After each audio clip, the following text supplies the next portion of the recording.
Okay, we just got done jamming with the PRS Starla. I had a lot of fun with it. It's been here. It was here for about a week, and then you had it for about a week and a half, Steve. Yeah, I had it for about. And you got to go out and play it. But I've had a lot of fun with it while it's here. Ariel got to play with it for 10 minutes or so. Here today. What do we think about it? I really enjoyed it. Like you said, I had it out in church like a week and a half ago. I'm typically like a Fender guy. Yeah, totally. More of like a classic style guitar. I felt like this really bridges the gap of a lot of things I don't tend to like about Gibson and gets me close enough to like Fender territory while having like a very different sound. It's got a pretty Gibson scale neck, right? Yeah, it's right in between. It's a 25-inch scale, so it's a little longer than Gibson, right? A little shorter than Fender.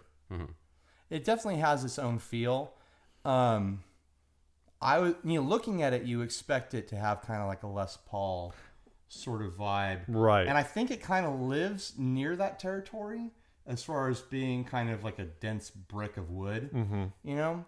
But then there's this whole other aspect to it that you don't really expect out of a PRS, where it's almost got this kind of like vintage, gildy kind of Gretschy sort of thing going on. That's what it reminds me of. Is that like obscure guild? Yeah, inspired. Like the body's Les Paul hinting, but then it's got kind of this little funky thing going on that feels like something that could have been designed in the mid 50s or something like that, and just didn't survive popular opinion. But now like people are discovering it.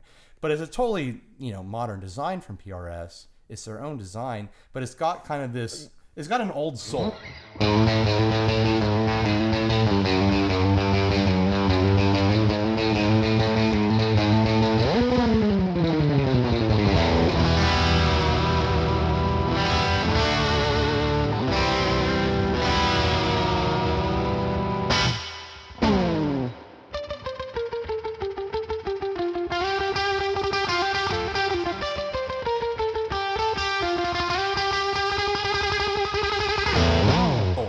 But I think it's still pretty unique. Like totally. Yes, it has like a kind of a Les Paul reminiscent body, but I would look at it and go, this is a completely new design for a guitar. Just the look of it. Sure. And it's it does also remind me kind of an SG, like the classic cherry black pickguard thing, which I dig, Oh, it looks sharp. It's also kind of got that like contour to a flat top thing that the SG does. Whereas like a pure carved top like a Les Paul would normally have.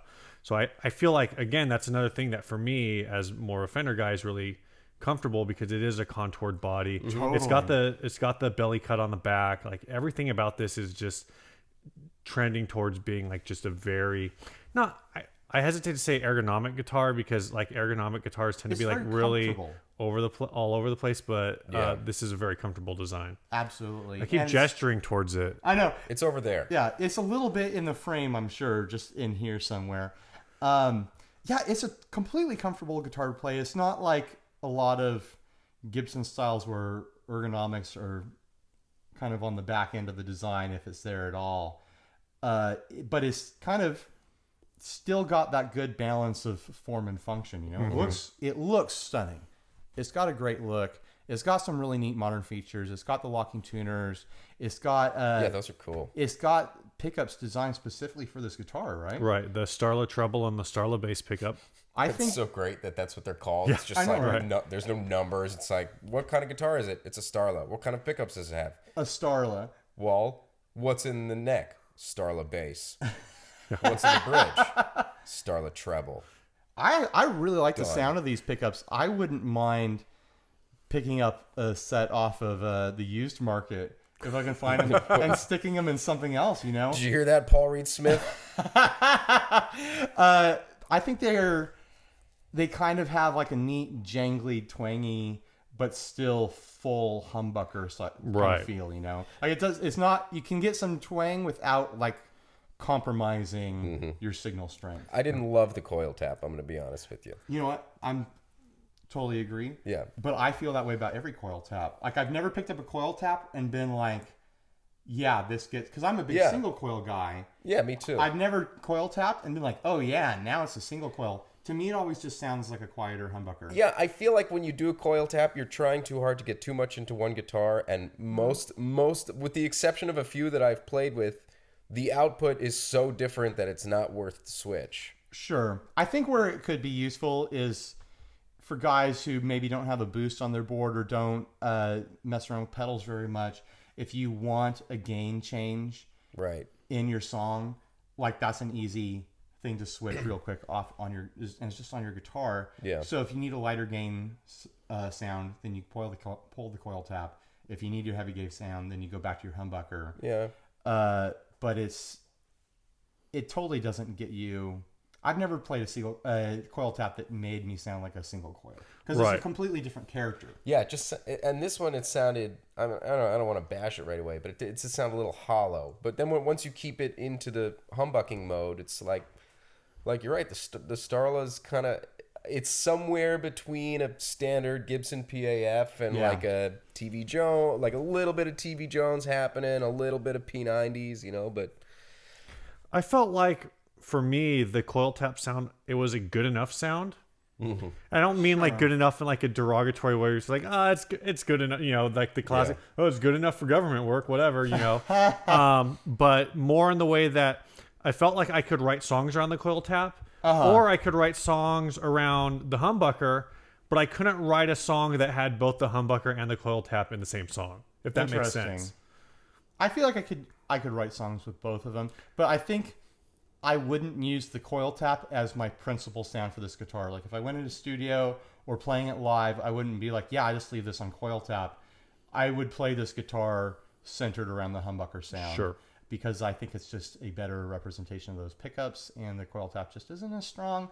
And if I wanted a single coil in that territory, then I would pick up a different guitar. One of the things that's kind of interesting about the coil tap, at least from what I was hearing, was that, you guys kind of alluded to this, it's more of a weaker humbucker sound. Yeah. But in the way that it kind of does it, they're almost like fatter sounding than the humbuckers in a way. Like they're simultaneously, like they lose a lot of mid-range. Yeah. But the pickups themselves in like their standard humbucking mode are just kind of like bright and punchy. And in coil tap, they lose a lot of that punchiness. Yeah, I guess so. What do you guys think about the playability feel of the guitar, like the neck and fretwork and whatnot? I honestly have zero experience with PRS. Sure. I've never picked one up. This is the first PRS I've ever Welcome to the club. All right. I played them in stores. Yeah. I've never owned one. I have friends who have owned them, but I never played theirs. From what I understand, they're like very accurate, buttery, ergonomic, clean guitars. And this one, just picking it up and feeling it, like you said, it kind of feels like its price point, which is sort of, more of an entry-level PRS. And to be honest, I could feel that, but I also understand that it's a brand new guitar that just came to you. It hasn't really been broken in or set up yet. So it feels like if I got that guitar as is, I would need to take it to my tech and be like, all right, set this up for me. You need to make it personal. Yes. However, I will say the neck profile on that thing is phenomenally good. Yeah.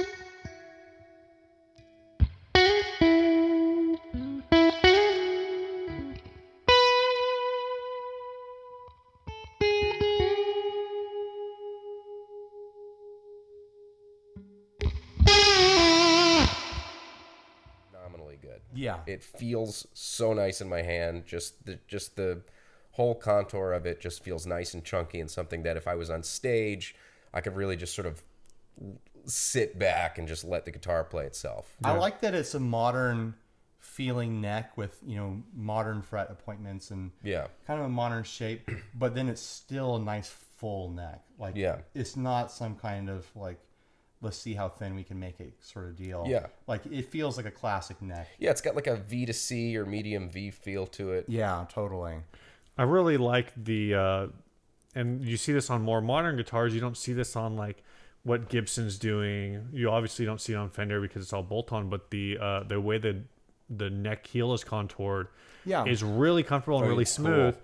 And I'm the kind of guy who I don't play a lot above the 12th fret, but something about the way this neck is, it just felt comfortable, and I felt like it was a lot easier for me to be accurate above the 12th fret. I mean, it's not hard for me to get my first finger all the way down there. Yeah. You know, like you heard that, ladies? Pretty good. Hey, there's pretty good fret access there. I mean, it goes all the way down, especially with the little PRS style cut right there. It's beautiful. Yeah, I think it's a great looking guitar. Cute. I guess the last Very feature on this, looking. maybe to talk about, is it's got that Gibson. All these words, that Bigsby B50. Oh yeah, vibrato on there. This is my first experience really with playing any kind of vibrato or trem system heavily. Okay. And I was kind of like, when we first got it, I kind of just looked down. I was like, I'm just gonna bend the thing out of the way. I'm just gonna pretend it's not there. I ended up using it a ton. Yeah. And it bounces right back. I mean, I don't know how they normally are set up out of the factory, but this one is dead on. I felt like I could slam it as hard as I wanted to or pull it as hard as I wanted to, and it bounced right back. Yeah. So, I mean, if you it's a really good vibrato for someone like me who just needs something subtle. Yeah. Not very much else. And like I said, as far as like, I've got a couple of Fenders with vibratos on them, and to me they're just kind of like scary because I'm so worried about the guitar like never going back in tune.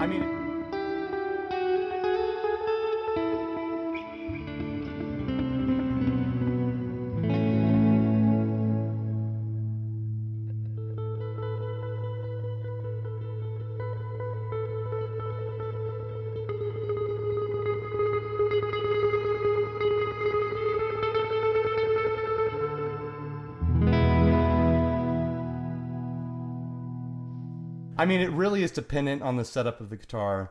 If the saddles are in good condition, and if the nuts in good condition, and if the tuners are in good condition, because a Bigsby itself, there's nothing mechanical on there that you can tweak one way or the other. Right. It's kind of static in its design. Mm-hmm. You can't make it a better or worse vibrato or tremolo. It just is what it is. So it's really dependent on the quality of, what is it, graphite? I think that might be graphite. It's some kind of black. It feels like graphite. It's got that feel. Yeah. So, I've picked up guitars that have Bigsby's. You use it and you're SOL right out of the gate. Right. This handles the Bigsby really well. And you can't see in the video, but sitting here, you can see when you use the Bigsby, the bridge flexes a little bit. Mm-hmm. And to me, that's always a key thing for stability with a tremolo, is if the bridge will rock a little bit with the use of the tremolo. That means that the strings aren't sliding, that they're kind of locked against it doesn't go out of tune. The bridge, so they don't slide and don't get stuck somewhere. So yeah, this thing is set up really nice to play. Yeah, we haven't done anything with it. With your tremolo. This is really out of the bag from what we got. Totally. I didn't do any setup on this. I think it plays great out of the box. You've said things that didn't really appeal to you. I'm trying to think of what doesn't appeal to me about it. Like if I did something different, the color is not really my thing. Well, they've got like I think 6 or 8 colors on this. So this is they have it in gold. Beggars can't be choosers. This is a demo model, so they have it in gold. So if I was to buy one of these, I'd get the gold. I think they also do them in seafoam. They do seafoam green. I probably would want to swap this is all just aesthetic stuff. If I owned one of these, I'd probably want to have it gold, white pick guard. Right. That's just my thing. I really like the locking tuner design PRS uses. Is that their own thing? I believe so. Yeah, I hadn't seen that design before. I've had a guitar with the shallower locking tuners on it, which are the back screw. And it works, but I definitely feel like the top screw on this, where it's basically like you can use your pick for additional leverage, is a really great design. It's a lot simpler. Just the back screw. The back screw works, but I just like the way this one's all on top. I kind of actually really like the way it works because it adds a little something extra that's kind of like eye candy, I guess, to the Sure. headstock, Yeah, without it just gives being it, like some mechanical. yeah, without it just being like this girth. over the top thing. I think it really fits the aesthetic of the entire guitar really well. Totally. It's a little heavy. The whole You thought guitar? the guitar was heavy? Yeah, but not like super heavy. But it's just, I think compared to the other guitars we've been playing. Sure. Okay, yeah. Oh, totally. And now like lightweight is all the rage. All the guitar builders boast about Sure. how this guitar is 6.5 pounds or all that stuff. Yeah, it's not super light, but then I've got a few guitars at home that after playing this thing and having it strapped on for like 2 hours, I went home and strapped on one of those, and like I thought I was just gonna pull a muscle. Right. I definitely so have heavy. heavier guitars than this. I definitely have way lighter guitars than this. Right. But this has that kind of, just you strap it on and it's not going to go anywhere kind of feel. Like Yeah. It feels solid. Though, it feels solid, but I don't think it feels so heavy that it's going to be exhausting, It could take a beating. I could imagine wearing that for a long set, and not complaining about it. Where, I've got an Explorer on the wall that the camera can't see, that like I don't think I could last more than 45 minutes holding that thing. It's way too heavy. That's why we always played a lot of fast songs. Yeah. As many of them as we could in 35 minutes. Well, do we have anything else we need to say about this guy? I don't think I do. Yeah, I think it's a great guitar. I'm super thankful that PRS sent it out to us to mess around with. It was a ton of fun interviewing him. I know I'm the only one here who got to do that. You guys weren't there. It's cool. But yeah, I think something I wanted to touch on is I think it really kind of embodies the theory that Paul dropped on us during the interview, that guitars are, like, after having played with this PRS and the PRS at the booth, I totally get the theory that he dropped that electric guitars are reductive instruments. Right. And I can see that thought of design within like the feel of the guitar and the playability of the guitar, where like the theory is that a guitar being a reductive instrument means that if you don't have high end in your guitar, it's not because you have too much low or too much mid, it's because something's taking the high out. Mm-hmm. Like it feels like a really balanced instrument as far as how it resonates and the frequencies that you get out of it. It doesn't feel like a bassy guitar. It doesn't feel like a trebly guitar or a mid-heavy guitar. Mm-hmm. It just feels kind of like the honest representation of the string, which is kind of an interesting thing to think about. That makes sense. Yeah. Like it's not like a Telecaster where you pick up a Telecaster and you're like, oh man, it's so bright, where it's not actually bright. Right. It's just missing lows and mids. Yeah. Or, other guitars that feel like, oh, this is such a bassy guitar, it's missing the highs. I think that's also like a feature of a more Gretsch style pickup, where that's actually I never thought of putting it that way, but that makes perfect sense. Really representative of the string. Yeah. Although the Gretches and like gold foil style pickups all kind of do that sort of thing, and you get that in this guitar. But you could also tell, because it's also humbucking style, that if you put some dirt behind it, it'll really really wail. Oh yeah, you can totally just grind with this thing. Yeah, it'll scream. I'd like to take her for a night out on the town and be a little rough with her. Yeah, totally. But she's pretty too, so maybe not so much. But she seems like she can handle it. It's a nice looking guitar that you can tell is going to look good with a couple dents and scratches. Starla. That's like you name your daughter Starla. You don't know what she's going to end up doing for a living. Yeah. She's probably going to be an astronomer. Yeah, or like probably do hair. Like I'm being horrible right now. Yeah, you are. Yeah. Sorry, lady dudes. All right, I think we've said everything we need to say about this thing. I can't show this video to my friend Starla. Sorry, Starla. Steve has a friend named Starla, apparently. I'm a horrible human being. We've wandered into just misogynist nonsense territory. Misogynist nonsense. She could be a masseuse, a massagist. She's. Oh, it's a sick farm in here.